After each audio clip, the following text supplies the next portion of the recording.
बाजरे की खेती की पैदावार उसके बीज पर पूरी तरह निर्भर रहती है। अगर हम अपने खेत में अच्छी क्वालिटी का, अच्छी कंपनी का बीज की बुवाई करते हैं तो पैदावार अच्छी निकलती है। आज मैं बरसात में बोई जाने वाली एक ऐसी किस्म का नाम बताने वाला हूं जिसे आप अपने खेत में बो के एक अच्छी पैदावार उस बाजरे से ले सकते हैं। उस बाजरे की किस्म का नाम है MP 7288। जी हाँ मित्रों, अगर हम इसकी कंपनी की बात करें तो यह टाटा धान्या कंपनी का यह बाजरा आता है। टाटा धान्या बाजरा एक सीड की बहुत ही बेहतरीन अच्छी कंपनी है।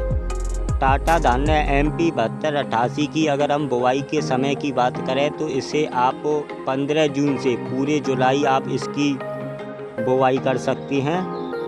चलिए अब आगे बढ़ते हैं। अब जान लेते हैं इसके बीज की मात्रा की। अगर हम 1 एकड़ में इसकी बीज की मात्रा की बात करें तो इससे आप 1.5 किलो प्रति एकड़ के हिसाब से आप इस बाजरे की बुवाई कर सकते हैं। चलिए अब आगे बढ़ते हैं। अब जान लेते हैं MP 7288 में क्या क्या विशेषताएं हैं। अगर आप पहली विशेषता की बात करें, इस बाजरा में जो सिट्टे आते हैं वह वजनदार सिट्टे आते हैं। कुछ वैरायटियों में आपने देखा होगा बाली तो बड़ी हो जाती है लेकिन उसमें दाना कम रहता है, तो जिसके कारण पैदावार घट जाती है। लेकिन इस धान्या 7288 बाजरा में वजनदार सिट्टे आते हैं।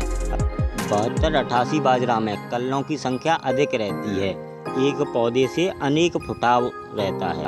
MP 7288 बाजरे की एक और खूबी की बात करें तो यह बाजरा रोगों के प्रति सहनशील है। इसमें कम से कम रोग आते हैं। कुछ वैरायटियों में आपने देखा होगा एंड में वह ब्लास्ट की शिकायत से गिर जाता है, लेकिन इस वैरायटियों में वो शिकायत नहीं आती। रोग न आने की वजह से इसका जो चारा होता है वह एंड तक हरा बना रहता है, जिसके कारण पशु इस चारे को आसानी से खा लेते हैं। अगर हम एक और खूबी की बात करें तो यह बाजरा गिरने के प्रति सहनशील है। जी हाँ मित्रों, यह गिरता नहीं है। यह बाजरा सूखे के प्रति सहनशील है। कम पानी में भी अच्छी पैदावार देने वाली यह किस्म है।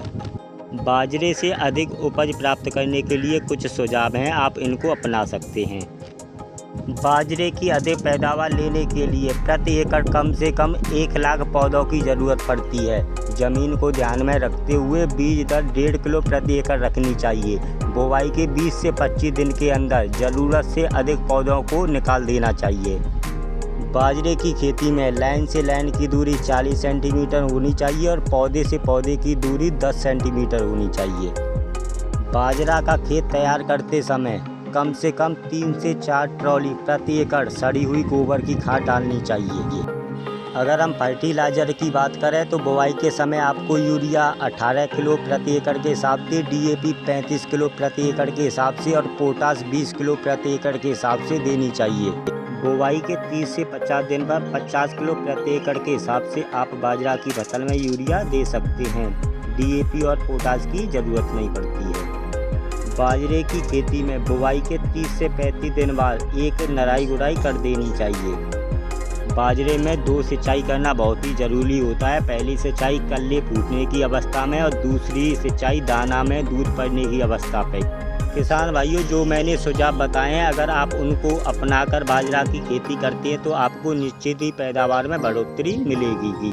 चलिए अब आगे बढ़ते हैं। हम जान लेते हैं MP 7288 की क्या कीमत है। अगर हम इसके 1.5 किलो की कीमत की बात करें तो यह 640 से 650 रुपये के समथिंग 1.5 किलो की पैकेट आपको बाज़ार में मिल जाएगी। अगर हम इसके पकने की अवधि की बात करें तो यह 80 से 85 दिन में पूरी तरह पककर तैयार हो जाता है। अगर हम इसकी पैदावार की उपज की बात करें तो यह 18 से 20 कुंटल प्रति एकड़ के हिसाब से आसानी से इसकी पैदावार हो जाती है। इस पैकेट पर जो राणा का भाला छपा हुआ है इसका यही तात्पर्य है, क्षत्रिय सम्राट महाराणा प्रताप का जो भाला था वह बहुत ही भारी था। दुश्मनों के छक्के इसी भाले से छुड़ा देते थे। इसी की वजह से इस बाजरे की पैकेट पर राणा जी का भाला छपा हुआ है। धान्या MP 7288 की जो बाली होती है वह ठोस वजनदार भाले की तरह होती है। धान्या 7288 बाजरे की अधिक जानकारी के लिए आपको स्क्रीन पर 2 नंबर दिख रहे होंगे, आप उनसे कांटेक्ट करके पूरी जानकारी इस बाजरे की ले सकते हैं। ऐसी वीडियो देखने के लिए मेरे फसल समाधान चैनल को सब्सक्राइब करें, लाइक करें। जय हिंद, जय किसान।